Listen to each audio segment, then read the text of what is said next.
Ils ont gâté leurs enfants pensant les protéger. Fin. C'était un matin calme. Le soleil venait à peine de se lever sur Abidjan. Mais ce jour-là, le téléphone a sonné et tout a basculé. Rachel et Monsieur Quadio revenaient d'un court voyage à l'intérieur du pays. Mais la route, cette fois, ne les a pas laissés revenir chez eux.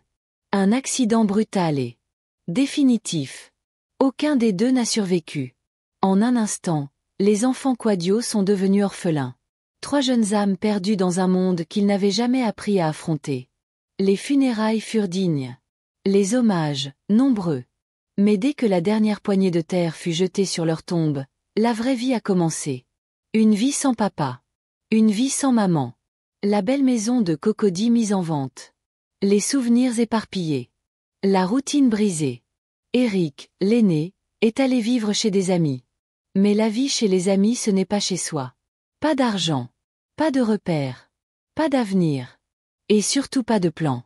Il ne savait rien faire. Pas même préparer un CV. Chaque jour, il se levait sans but. Chaque nuit, il dormait avec la honte. Lui, l'aîné. Lui, qui devait porter le nom de son père. N'était plus qu'un jeune homme ballotté par la vie. Ketura, enceinte, a été recueillie par la famille du père de l'enfant. Au début, ils étaient pleins de bonnes intentions. Mais très vite la vérité a éclaté. Ketura ne savait rien faire. Même pas cuire un œuf. Même pas laver les habits de son propre enfant. Elle passait ses journées allongées, fuyant les tâches, fuyant la réalité. Et dans cette maison, personne n'était prêt à tout faire pour elle. Les reproches ont commencé. Les disputes ont suivi.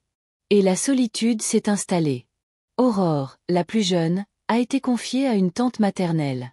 Une femme stricte et autoritaire. Qui ne comprenait pas pourquoi cette nièce ne savait même pas balayer une pièce. Chaque tâche était un supplice. Chaque remarque, une gifle pour son orgueil. Et très vite la tension s'est installée. Aurore criait aux maltraitances. Mais sa tante ne faisait que lui apprendre la vie. Aminata et Salimata, elles, étaient parties depuis quelque temps déjà. Avec leurs petites économies, elles avaient loué une chambre dans un quartier populaire. Rien de luxueux, rien de chic. Mais elles avaient un rêve, vendre des vivres au marché. Petit à petit, elles ont gagné des clientes.